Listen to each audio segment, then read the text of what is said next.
नमस्कार, मैं अनुज नरवाल रोहतकी और आज नवरात्रि का पहला दिन है और हमारे साथ है भूपेंद्र सिंह हुड्डा जी। हुड्डा साहब को सब जानते हैं, राजनीतिक सफर सबके सामने है, लेकिन हम थोड़ा सा और आगे लेके जाएंगे शुरुआत से कि बहुत सारी नई पीढ़ी के तो बिल्कुल सर के गांव में आप सांगी में पैदा हुए, तो पढ़ाई लिखाई कहाँ से शुरू हुई, वहां से हम शुरू करना चाहेंगे। देखिए, मैं तो पैदा होते ही 15 या 20 दिन का होऊंगा, हाँ। या महीने का हूँ, दिल्ली आ गए। अच्छा। मेरे पिताजी संविधान सभा के सदस्य बन गए थे, सीधा जेल से छूट के संविधान सभा के सदस्य निर्वाचित हो गए। तो उसके बाद दिल्ली पढ़ा, फिर सैनिक स्कूल में गया, जामनगर, फिर करनाल, फिर चंडीगढ़, फिर रोहतक, फिर दिल्ली, लॉ करके अपनी पढ़ाई मैंने कंप्लीट करी, वकालत शुरू करी, फिर रोहतक में। जी, तो स्कूल टाइम में ऐसा होता है ना सर कि नो भी पूछते हैं, टीचर भी पूछते हैं कि नो वे बड़ा हो गया क्या बनेगा, तो आपका क्या था? किसी ने पूछा उस टाइम पे कि हुड्डा साहब मतलब आप भूपेंद्र बोलते थे, भूपी बोलते थे, क्या थे? एक तो ये बता दीजिए। नहीं, मेरे पिताजी तो माताजी तो भूपी बोलती थी। भूपी बोलते थे प्यार से। स्कूल में जरूर भूपेंद्र बोलते थे। हाँ, तो किसी ने पूछा सपना क्या बनना चाहते थे हुड्डा साहब? नहीं, मैं तो सैनिक स्कूल में था उस टाइम, तो यही था फौज में जाएंगे। अच्छा। लेकिन डेस्टिनी जहाँ ले जाती है वहाँ ले जाते हैं। वकालत में आ गए? वकालत में आ गया। हाँ। वकालत शुरू करी और फिर मेरे बड़े भाई चुनाव लड़े थे, उनका इंटरेस्ट नहीं, परिवार में थे, मैं राजनीति में आ गया। अच्छा, ये भी सर वकालत भी आपने एक झटके में छोड़ दी। हाँ। तो उसके पीछे की क्या कहानी थी? वो एक मैं केस लिया एक रोहतक की बात है। रोहतक की बात है, और एक बुजुर्ग थे, अब तो नहीं रहे दुनिया में, कटौली गांव के। जी। उनके खिलाफ केस था। वो तो मैंने देखा नहीं किसके खिलाफ है, लेकिन जिसने फीस दी थी उसका, जब मैं आर्गू करने गया तो वो बैठे उनके खिलाफ था। फिर मैंने केस आर्गू किया और मैं वापस आ गया, तो केस में जीत गया। तो वो जो बुजुर्ग थे वो मेरी सीट पे बैठे मिले। अच्छा। और उनकी आंखों में आंसू थे। मैं कहा, चौधरी साहब मेरे को पता नहीं था आपके खिलाफ वकील हूँ, पहले बता देते तो फीस वापस दे देता। ये प्रोफेशनल एथिक्स है, फीस ले तो मुकदमा करना ही पड़ेगा। जी। बोला, मैंने कहा तो आगे अपील कर दे, फिर मैं नहीं होऊंगा ना। बोला, केस वेस की कोई परवाह नहीं मेरे को, केस तो मैंने बहुत जीते आ रहे हैं, मैं फिर क्यों आप इतने परेशान हैं?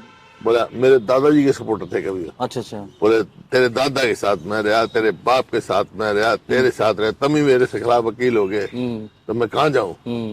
वही समय मेरे 2 जूनियर थे, आधे केस दूल्हे हुए, आधे केस कल से मैं केस लेना बंद। मैं जाता रहा कोर्ट में, बैठता रहा। अभी चैम्बर है सर आपका? तो आप चैम्बर है, तो कोर्ट में जाता रहा। फेस वैल्यू हो जाती है ना। जी। तो कोई आ गया तो किसी की फीस नहीं ली मैंने, कोई आ गया, आप जैसे आ गए जमानत पे खड़ा हो गया तो जमानत हो गई, लेकिन मैंने प्रोफेशनली कोई फीस लेना उसके बाद नहीं दी। सर, कॉलेज के टाइम की कोई ऐसी स्टोरी है जो साझा करना चाहें आप दर्शकों से? कोई ऐसी याद हमेशा कभी बैठते हो तो वो याद रहती हो आपको? देखो, कॉलेज के तो अपने ही दिन होते हैं। स्कूल में जैसे हम सैनिक स्कूल में थे, रात को छुप के हॉस्टल से चले जाते करनाल। अच्छा। मिठाई खाने, पिक्चर देखने।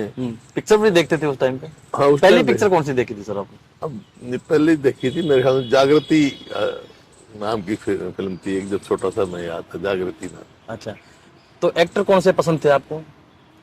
एक्टर देखो, समय की बात है, जो टैलेंटेड एक्टर था, हाँ, वो तो राजकुमार था। राजकुमार। हाँ। वैसे सबके डायलॉग अच्छे लगते थे उसके? राजेंद्र कुमार नहीं, उसका मतलब उसका डिलीवरी, उसके डायलॉग, उसकी आवाज में दम। तो उनके अलावा? नहीं, उनके अलावा तो राजेंद्र कुमार था, राज कपूर था, दिलीप कुमार था, यही थे हमारे समाज के एक्टर, बहुत अच्छे थे। फिल्म एक्ट्रेस कौन सी पसंद थी सर? एक्ट्रेस तो देखो, वहीदा रहमान, उसके बाद हेमा मालिनी है, यही। आजकल तो मैं पिक्चर देखता नहीं, बहुत साल हो गया। लास्ट कब देखी थी सर? बहुत साल हो गया।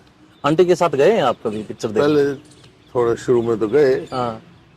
आज देखिए अब कौन सी पता नहीं, लेकिन अब तो कई साल हो गए। काफी पसंद हो गए।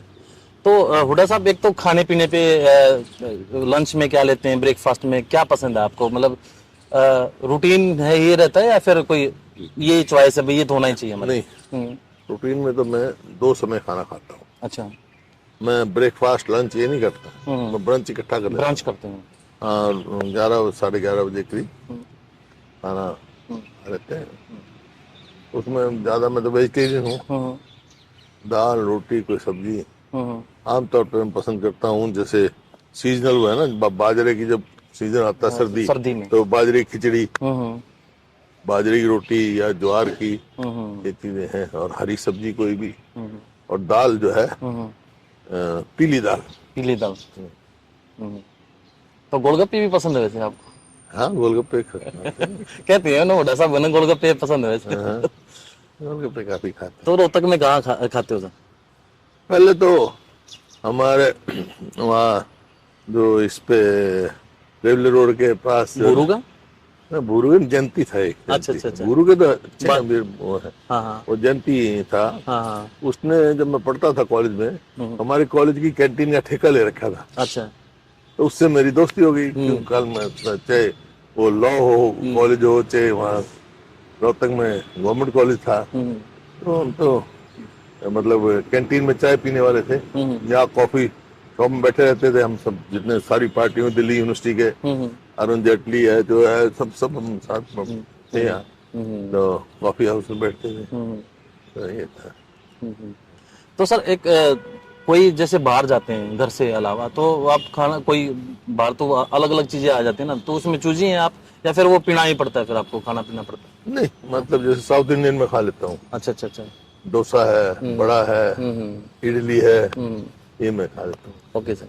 और फिर जैसे कहा गोलगप्पे हैं या समोसा है, ये चीजें मैं खा लेता हूँ। और नहीं तो कुछ मिले तो पकौड़े बनवा लिए। हाँ, पकोड़े। हाँ। अच्छा, चाय कौन सी पीते हैं, दूध की वैसे? नहीं, हाँ, मैं सिर्फ दूध में दूध चीनी के बगैर, दूध ब्लैक चीनी टी। ब्लैक। Okay sir. तो ब्रांडिंग के ऊपर बात करें, चप्पल जूते कपड़े किस तरीके के पसंद है हुड्डा साहब को, और किस ब्रांड के पहनते हैं आप? नहीं, कोई पर्टिकुलर ब्रांड नहीं, मैं तो सादे कपड़े पहनता हूँ खद्दर।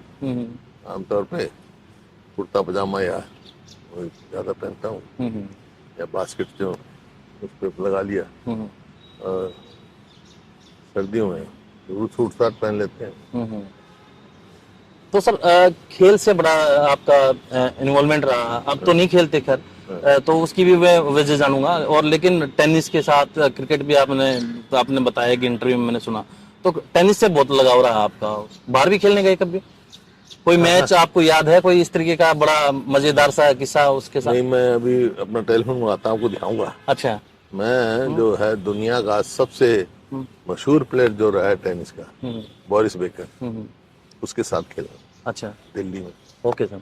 और वो टाई ब्रेक में जीते थे मेरे से। अच्छा, मैं दिखाऊंगा अभी, अगर मैं आता हूँ उससे, मैं टेलीफोन आता हूँ तो आप दिखाऊंगा, इंटरेस्टिंग। तो बोरिस बेकर मेरे मुकाबले में था। मेरा पार्टनर विनय मोहन था, उनका पार्टनर जो है वो दिल्ली यूनिवर्सिटी का चैंपियन रहा, वो था। और जब खेल रहे थे तो उसने अपने पार्टनर को कहा, मेरे को देख के, this boy plays very well. तो मैंने सुन लिया, मैं बोरिस, listen, when you are born, but I am 67 born, तो मैंने कहा I am 47 born. Okay, you are 20 years younger to me, calling me boy. तो बड़ी इंटरेस्टिंग बात हुई। तो क्रिकेट भी खेला आपने हुड्डा साहब? हाँ, क्रिकेट मैं खेला हूँ। मैं खूब खेला हूँ क्रिकेट, अपने कॉलेज में भी खेला हूँ। और पार्लियामेंट में जब एमपी बना, मैं अपनी पार्लियामेंट की टीम का कैप्टन था। और अपनी टीम को लेके शारजा वहाँ गए खेलने? शारजा की टीम को लेके गए थे, जिसमें चेतन चौहान भी था और भी सरवन सिंह भी तो था। बैटिंग आपका पोर्शन कौन सा मजबूत था वहाँ पे? बैटिंग कीपिंग क्या? हाँ, बैटिंग बैटिंग करता था, ऑलराउंडर था मैं। ओके। बॉलिंग भी, बैटिंग में नहीं। तो लेफ्ट या राइट? नहीं, राइट हैंडर। तो क्रिकेट में देखें तो सर कौन सा आपका को खिलाड़ी लगा कि इंडिया का या कोई बाहर का, कि आपको लगा कि ये बंदा बढ़िया है खेलने में? नहीं, जैसे हमारा टाइम सोबर्स था, साउथ अफ्रीका का, बहुत बढ़िया बैट्समैन था। तो मैच वैच देखने जाते थे यहाँ पे दिल्ली हाँ में? दिल्ली में जाते थे। अच्छा। जो भी टेस्ट मैच होता बाहर से आते हम्म, तो मैच देखने जाते थे, चाहे वो टेनिस का हो चाहे उसका हो। जैसे यहाँ से रोमानिया से आई थी टेनिस की टीम, रियाक था, एक बहुत बढ़िया प्लेयर था, हम्म, वो आया और खेलने गए। इसी तरह पाकिस्तान से टीमें आई या ऑस्ट्रेलिया की टीम आती थी टेस्ट खेलने, अब तो कम हो गया, तो जाते थे ये सुरक्षा कोटला पे, यही होता था टेस्ट मैच। जी जी जी, यही होता था। फिर तो अपने आपके टाइम पे तो हरियाणा में भी रणजी का बढ़िया कर दिया था वो। हाँ, हाँ, हो गया था। सर एक ये था कि इतना व्यस्त टाइम होता है आपका, किताबें पढ़ते हैं आप, समय लगता है आपको? हाँ कभी कभी मौका तो लगता किस है। तरीके की किताब आपको पसंद है? पॉलिटिक्स पे, धर्म पे की और? नहीं वो तो सभी पढ़ते थे, गीता पढ़ लेता हूँ और पढ़ लेते हैं कभी कोई जैसा हो।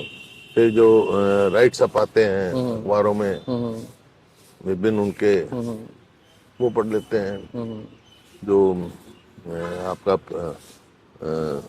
करंट टॉपिक्स होते हैं उन पे उन पे रहते हैं। शेर और शायरी तो आप सर विधानसभा में देखते हैं, वो भी पढ़ते हैं?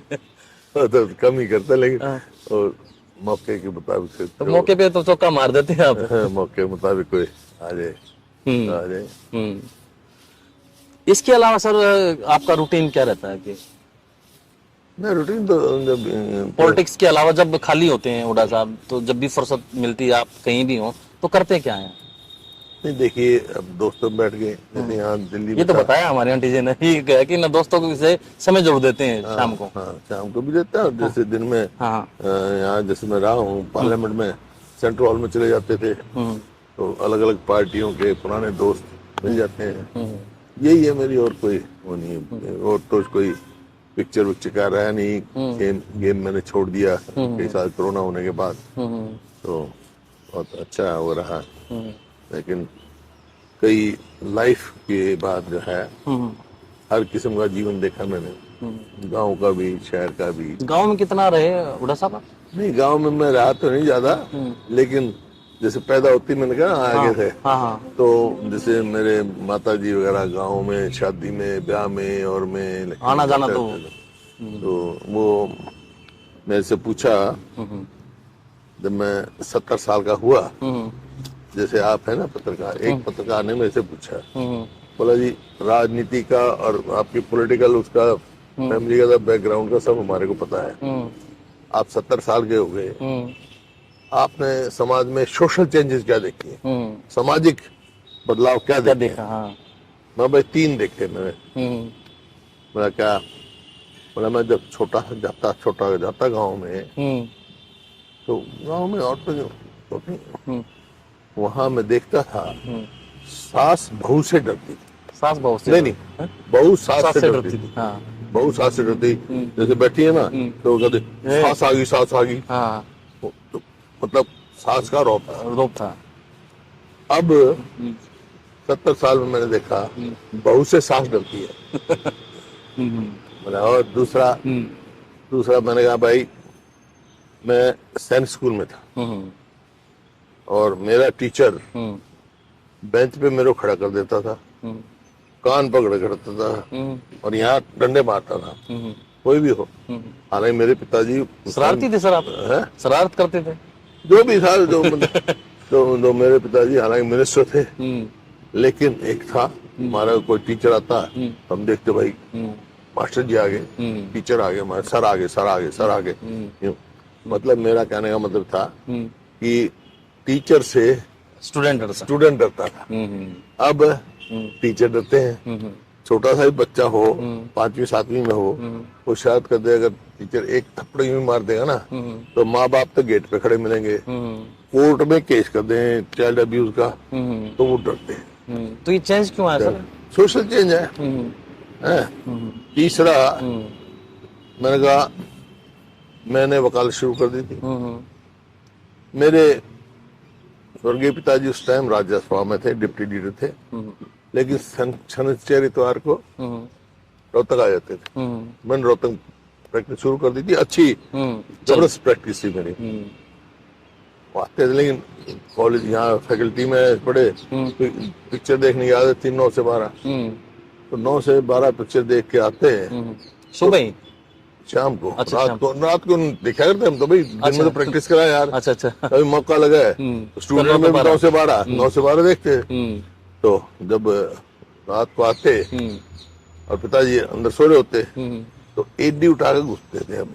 अच्छा, कभी आवाज ना। उनकी नींद ना खुल जाए, कहाँ से आया है।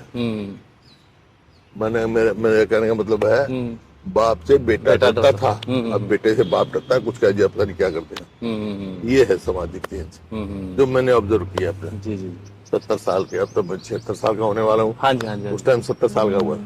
5 साल पहले की बात। हाँ, तो अभी बहुत सारे चेंज आए होंगे सर, हर चीज में देखा है आपने, राजनीति में भी। हाँ हाँ, राजनीति में भी बहुत बहुत पहले तो मतलब एक दूसरे की ना रिस्पेक्ट बहुत थी। बहुत ज्यादा रिस्पेक्ट थी। ये नहीं था भाई ये विपक्षी दल है या वो है, एक दूसरे का मान सम्मान बहुत था। जैसे मैं देखा पंडित जी का समय देखा, हर समय देखा। अब वो बात नहीं रही, बुरा मान जाते हैं। हाँ, बुरा मान जाते हैं। आप तो बच जाते हैं सर, आप कटाक्ष नहीं करते हैं, निजी कोई नहीं करता। निजी मैं कोई ना निजी करता हूँ और ना कोई बदले की भावना से कोई काम करता हूँ। ठीक है सर। आप राजनीति में जब आए तो आपका फैसला था या बाबूजी का फैसला था कि मतलब भी आपको आना ही पड़ेगा? देखिए, मैंने बताया ना, फैसला तो मैं पहला चुनाव तो मेरे बड़े भाई लड़े थे, फौज में कैप्टन थे, सबसे पहले उनको ही 72 में टिकट मिली थी। और हमारा यही था भाई परिवार में एक रहेंगे, लेकिन फौजी आदमी थे। फिर उन्होंने कभी मैं नहीं करता, उसके बाद उन्होंने कहा भाई मैं नहीं। अच्छा, ये भी आपके परिवार में देखा कि एक परिवार, आपके परिवार में से ये नहीं कि चाचा भी, भतीजे भी, वो भी बहुत सारी पॉलिटिकल फैमिलीज में ऐसा है ना? नहीं, हमारे तो अभी तक तो नहीं है, कल क्या होगा। तो कोई इस तरीके का फैसला कर रखा है आपस में बातचीत से? नहीं, कुदरती है, कुदरती है। कुदरती है, कुदरती है। मैंने कहा मेरे बड़े भाई साहब ने, भाई मैं नहीं हूँ तो भूपेंद्र तू, बस फिर मैं कांग्रेस का प्रधान बना, हुआ। सर, दीपेंद्र जी विदेश में बहुत अच्छी सैलरी पे जॉब थी, बढ़िया चल रहा था, तो वो भी अचानक ऐसे ही आ गए कि उनका फैसला, फिर इसी यही सवाल उनके बाबत है आपका, तो आपने कहा या वो आ गए थे? देखिए, मैं क्योंकि जब पार्लियामेंट में था, जी जी, सीट खाली हुई, चीफ मिनिस्टर बन गया तो एमएलए बन गया। जी जी जी। तो सवाल है था भाई कौन आए, तो परिवार का ही फैसला था, उन्होंने दीपेंद्र को लाए। तो जब मुख्यमंत्री बने सर, तो पहले जो आपकी तरफ से फोन तो आ ही गए थे मेरे ख्याल में, हिसाब से टेलीफोन तो था, तो मैसेज किसको किया आपने कि नौले भाई मैं मुख्यमंत्री बन गया हूँ? तो पहले कोई सूचना किसको दी आपने? सूचना तो ऐसी पता लग जाती है, सूचना किसको देनी।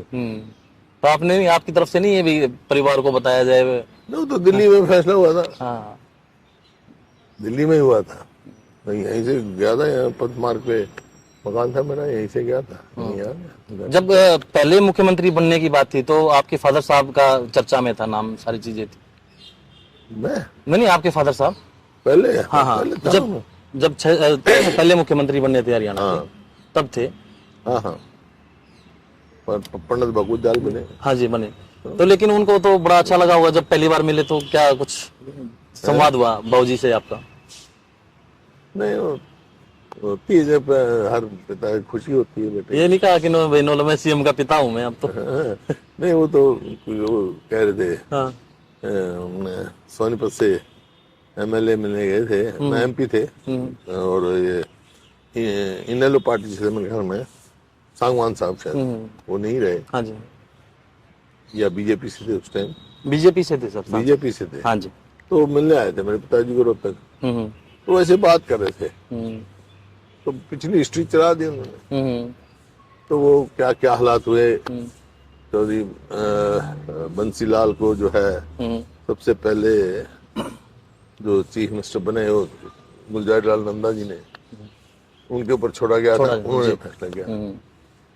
तो वो ऐसे मजाक कर रहे थे मेरे फादर, कहता भाई अगर नंदा जी होते इस टाइम तो मैं कहता नंदा जी तेरे समय में चीफ मिनिस्टर तो नहीं बनने, लेकिन मैं चीफ मिनिस्टर का बाप बन गया।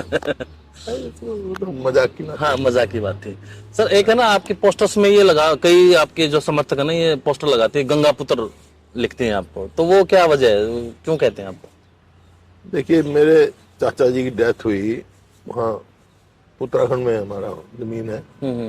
मेरे चाचा जी वहाँ थे, तो उनकी डेथ हुई तो उनकी 13वीं थी, और मैं उस समय भी लीडर ऑफ अपोजिशन था हरियाणा का। तो मैं जा रहा था चंडीगढ़ से वहाँ, हरिद्वार से आगे जैसे ही निकला तो फ्लैश फ्लड आ गए। पीली नदी है एक वहाँ, जी जी, उसमें फ्लैश फ्लड आ गए और हमने देखा गया तो गाड़ी गिर गई उसमें। एक मेरे चाचा के लड़के थे वो भी गिर गए, मैं भी गिर गया, और मेरा जो सिक्योरिटी का था वो मेरे साथ गिर गया। फिर उसने देखा मैं थक गया हूँ तो उसने कहा मेरा ये पकड़ लो, कॉलर पकड़ लो। कुछ देर के तो विंड आ गया, वो तो उसमें चले गया। हम नीचे चले गए, और जब ये नीचे जा रहे थे तो मैंने कहा तो कोई है नहीं, मैं भगवान सबका भला कर, वो तो बाहर फेंक दिया और मैं उसमें फंस के निकला तो कोई चांस नहीं था। लेकिन पीछे से क्यों फ्लैश फ्लड था, बड़ी तेजी से एक पेड़ आया और पेड़ का टहना मेरे को यहाँ लगा, मैं उसके ऊपर लेट गया। अच्छा। क्यों सब हाथ पैर ठंडम हो गए थे, जी जी जी, तैर तैर के। वो चांस ठंडा पानी था बहुत, तो काफी देर में लेटा रहा उसके ऊपर। फिर मैंने देखा किनारा दिखाई दिया मेरे को, हिम्मत सी हुई, मैंने कहा इतना तो मैं तैर लूंगा। तैर के बाहर निकला, भाई सब जाके अनकॉन्शियस हो गया, तो बता दिया। तो इसलिए गंगा पुत्र कहते हैं। क्योंकि गाड़ी मेरी का बहुत दूर मिली। तो कितने लोग थे सर उसमें? 3-4 आदमी थे, एक मेरा कजन था, गुजर गए वो उसमें? वो तो मिले ही नहीं। 2-3 दिन में वहीं रहा, जयराम आश्रम में तलाश किया, नहीं मिला ही नहीं। आप अकेले एकलौते बचे हैं उसमें? नहीं मैं नहीं, मेरा ड्राइवर था वो भी बचा। अच्छा। ड्राइवर गाड़ी के ऊपर खड़ा हो गया। अच्छा अच्छा। दूर हुई ना, गाड़ी हो गया। और जो मेरा पीएसओ था उसको व्हिरलविंड ने बाहर फेंक दिया किनारे पे, उसी ने खबर करी सब। और जब मैं बाहर निकल के वहाँ पहुंचा किनारे पे, बेहोश हुआ, तो सारी पुलिस सब कुछ आए हुए थे काफी। उसने सब टेलीफोन खड़का दिए, दिल्ली विल्ली सब पहुंच गए वहाँ पे। सर आपका 75 साल की आपने बताई उम्र, तो पूरा अनुभव थोड़ा सा निचोड़ बता दीजिए दर्शकों को भी, जीवन का किस तरीके से आपने अनुभव है, और फिर हम इसको यहीं समापन करें। अनुभव भी है, कर्म करो फल की इच्छा मत करो, गीता से। बस। धन्यवाद सर, धन्यवाद।